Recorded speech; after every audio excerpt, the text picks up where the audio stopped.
Hey guys, welcome back to my channel. I know it's been a very long time. I've been throwing myself into work and goodness knows what else. And then of course we've had, I'm not going to say the word because YouTube is scary and can take things down, but we've obviously had the pandemic sweeping the, the world globally, which has been affecting a lot of us physically in terms of the limitations of what we can and can't do. But it's also been, affecting everyone's mental health, which I think is equally important to recognise. And as it's now May, and May has long been observed as Mental Health Awareness Month, Awareness Week is coming on later in the month, I think about the 18th to 24th, I think it is this year. But I thought I would release a little video just about how me, Ellie, not OT Ellie, as she's exhausted, just me, Ellie, in my personal life, has been keeping myself as mentally well as I can do during these troubling times. As a lot of you will be aware, one of those ways that I've been keeping myself, grounded and at peace has been Animal Crossing, a game for the Switch, which has just been a lifesaver. It's come out at completely the right time, which I think a lot of people have been saying. It's just a really mindful, calming, relaxing game. It has some of the most relaxing music in game history, I think. I really enjoy going to the museum in the game. It has this plinky plonky piano music that is just really calming and relaxing. It also has a really great sort of productivity element to it as well. You get to build up your own house, your own sort of wardrobe, customize things as you like. The museum, as I mentioned, you build up the collections of things, which is really satisfying.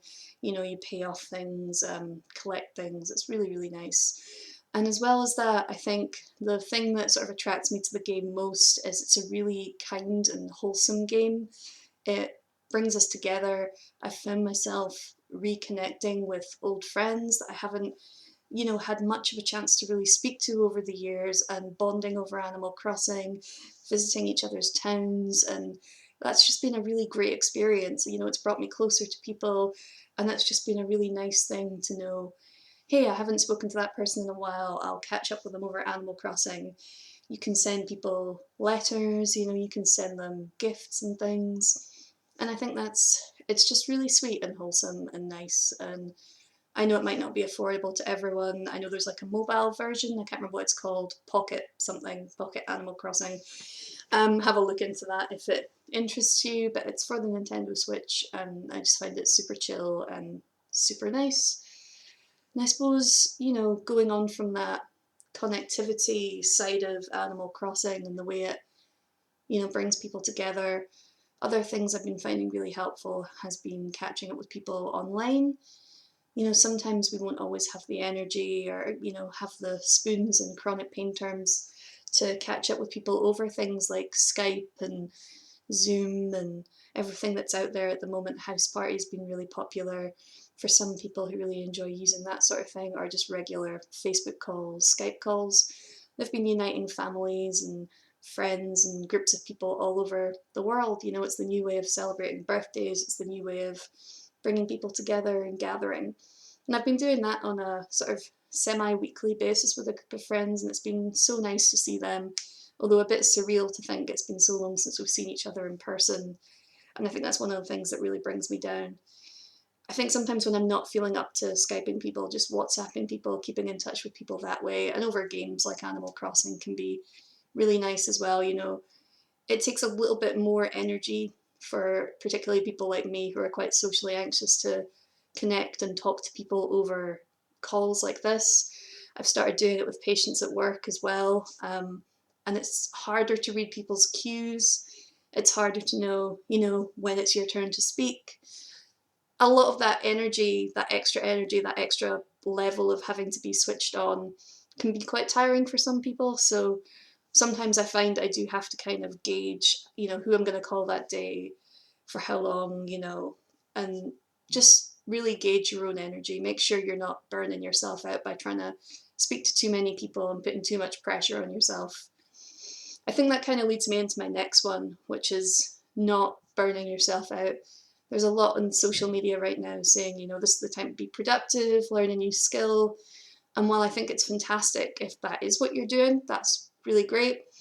we're all, you know, in the hands of a pandemic right now. We're going through a big collective anxiety, a big collective trauma about what's going on in the world. Watching the news can be scary, hearing the news can be scary, and probably triggering a lot of anxiety and panic for a lot of people. We're not operating as we normally would do, and even though it might feel like we've got so much more time on our hands, that doesn't necessarily need to be used doing a million productive things, creating things, you know, building things, learning a new skill, making music, whatever it may be. Make sure that needs that might be forced onto you from society to be productive doesn't take the joy away from something that you maybe enjoyed doing. You know, I've got a great friend, Courtney, who's been making little face masks.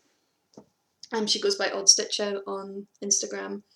But that's a really good example of someone using their creative ability during this time to not only bring joy to people because it's got little rainbows on it, which is very me and I love it, but it's making me feel safe. And, you know, she's helping her neighbour because we are still neighbours even if we haven't seen each other in 7 weeks. I miss my friends. So yeah, connecting people over Zoom and Skype and all those kind of video calls, not burning yourself out, playing games you find mindful, the music, which I was talking about and really emphasising there in Animal Crossing. Music has been a really big thing for me. I've been posting isolation jams on my Instagram story, but really it is true, like music, whether it be on my daily jog, or whether it's just in the house to sort of keep myself going, keep myself motivated, listen to all my favourite bands and lyrics that really resonate with me, particularly during this time of isolation. Like the Gotye lyric, you can get addicted to a certain kind of sadness, but it's in a good way. It's feeling like someone else has been through that same kind of isolation. Yeah, music can really comfort us that way, and I think music has been really, really helpful for me. So, as well as that, I mentioned there jogging. Exercise may not be an option for everyone right now, just like the Switch, you know. Some of these things are not things that we'll all have access to, so I think what I'm saying right here is really personal, and don't take it as like this is advice that you must do. But for me, since the gym closed, my body really has been feeling the withdrawals of that. And I'm very consciously aware as someone that's very conscious of what I eat, that I'm eating a lot more, as we say, crap than usual. So getting out for a jog really helps me mentally feel like I'm doing something, as well as physically those endorphins just feel great coming home and, you know, being able to sit there and feel like I did that, you know. I feel that sense of achievement, which a lot of us really need right now. You know, I feel like I did something good. And when I'm out there in the sun, it's nice. Even if it does give me a lot of anxiety passing people in the street right now. Even hearing someone behind me can give me a lot of anxiety because I'm thinking, are they going to judge me if I'm wearing a mask? Are they going to be afraid of me? If they're maybe a smaller child, they won't understand the need for masks.